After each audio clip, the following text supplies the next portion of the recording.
Seperti antum sibuk membaca SMS, WhatsApp, BBM. Coba lowongkan di antara waktu-waktu antum sehari berapa kali buka HP, baca Al-Quran. Baca Al-Quran. 5 ayat, 10 ayat. Coba lihat nanti jeda waktu saja antara azan dan iqamah, atau jeda waktu lagi nunggu azan kalau antum lagi di kantor, atau jeda waktu selesai pekerjaan duduk sebentar habis minum air. Coba lowongkan waktu antara minum air, hitung detiknya pakai stopwatch. Minum air anggap 15 detik. 15 detik antum pakai baca Al-Quran. Coba lihat berapa ayat yang antum dapatkan. Baca. Kalau tidak kapan nih? Ingat, dalam ibadah harus dipaksakan baru bisa. Kalau kita tidak paksakan diri kita, tanda kutip, tidak paksakan sholat malam, tidak paksakan berpuasa, tidak paksakan bersedekah, tidak paksakan mengambil Quran dari rak atau membuka aplikasi Quran di HP dan dibaca, tidak paksakan menjenguk orang sakit, tidak paksakan hadir di majelis ilmu, tidak bakal pernah bisa. Karena syaitan selalu menghambat kita. Allah mengingatkan dalam Al-Quran masalah itu. A'udzu billahi minasyaitonir rajim, walladzina jahadu fina lanahdiyannahum subulana. Orang-orang yang jahadu fina artinya berusaha memaksakan diri menuju ke perintah-perintah kami, jalan-jalan kami, meninggalkan larangan-larangan kami, maka kami akan pandu dia menuju ke jalan-jalan kami. Lanahdiyannahum subulana, kami mudahkan mereka untuk mengamalkannya.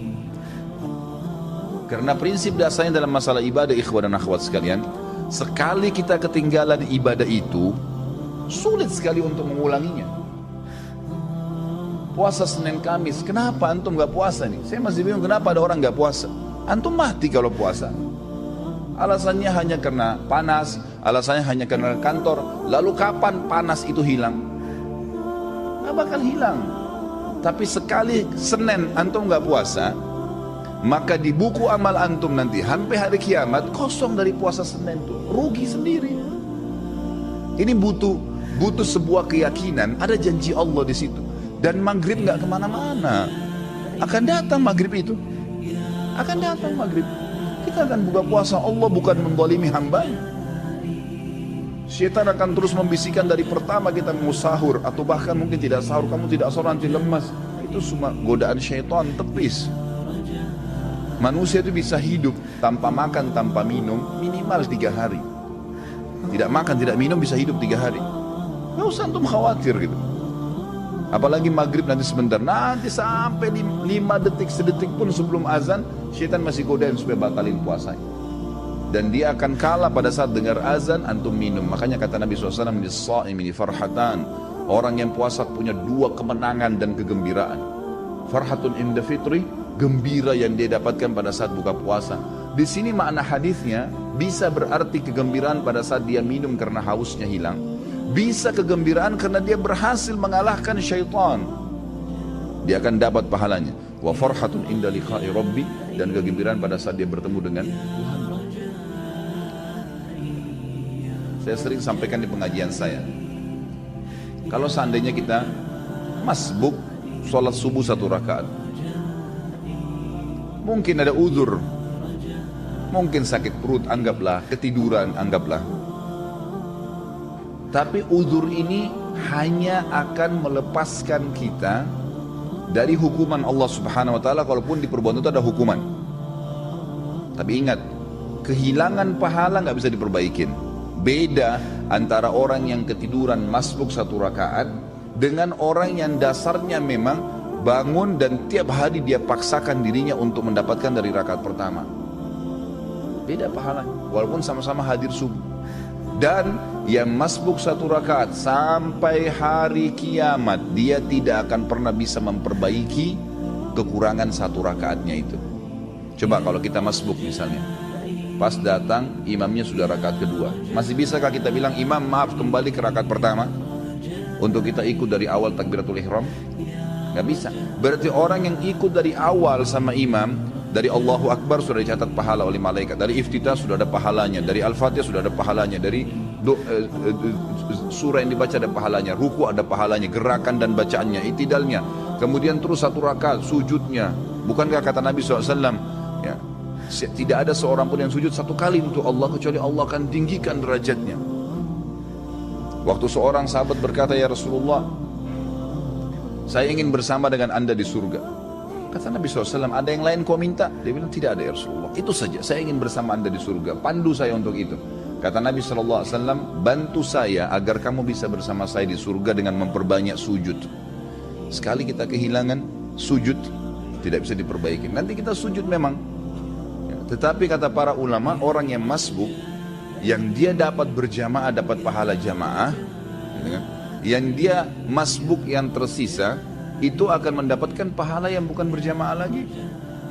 Artinya berkurang kan gitu.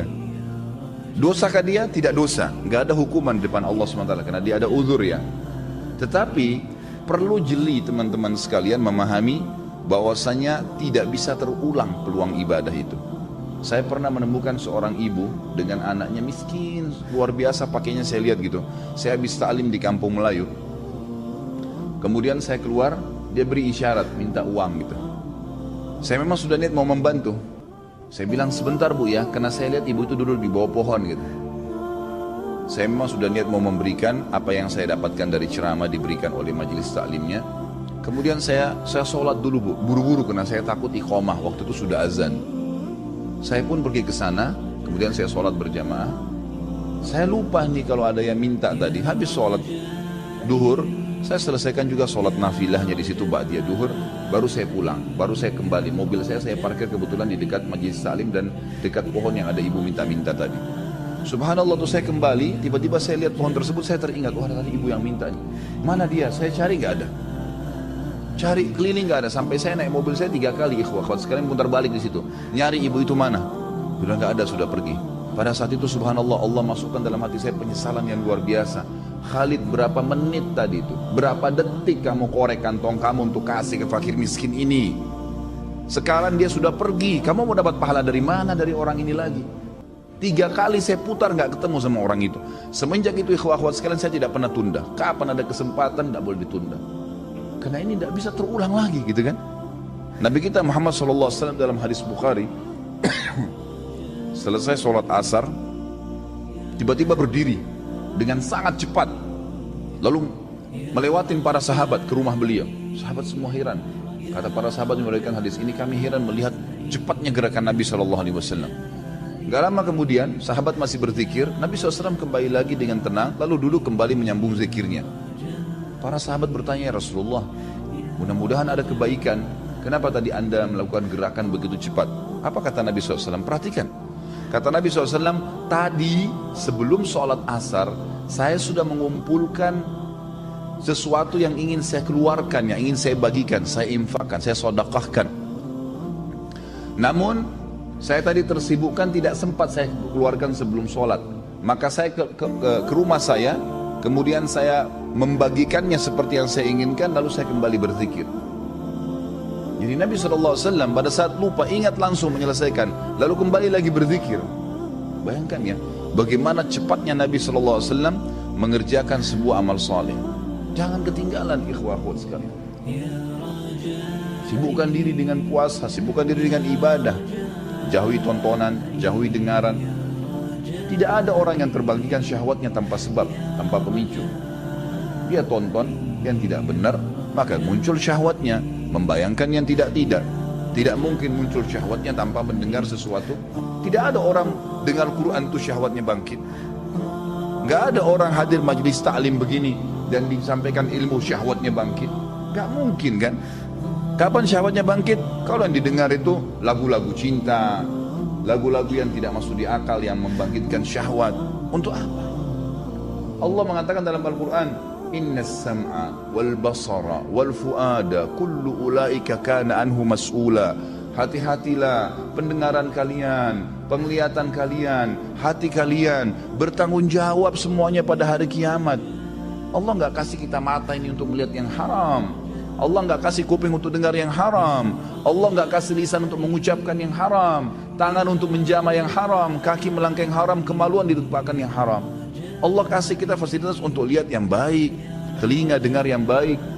Ingat, anggota tubuh kita ini, kata para ulama, kalau makin sering kita sibukkan dengan ibadah, mata melihat yang benar, yang Allah bolehkan, telinga dengar yang benar, mulut mengucapkan yang benar, maka semua anggota tubuh ini, hati makin sering dilunakkan dengan ayat-ayat Al-Quran, dari pendengaran, dari penglihatan. Hati kan terpengaruh dengan 3 anggota tubuh ini, ya, telinga, mata, dan lisan. Maka pastikan anggota-anggota tubuhnya jadi lunak, kata ulama, seperti pohon yang selalu dibasahkan dengan air, maka lunak daunnya, gitu kan. Sedikit dengar ayat jadi nangis, sedikit dengar ayat, ya, dengan telinganya hatinya jadi tentram, lisannya maka dia akan mengucapkan selalu yang baik saja, seperti itu. Ingat, ancaman Allah tidak mungkin luput. Banyak orang selalu tergiur dengan firman Allah SWT, Innallaha ghafurur rahim, Allah maha pengampun, tapi lupa, wa innallaha syadidul iqab, dan Allah berat siksaannya. Allah pengampun benar, tapi siksaannya juga Allah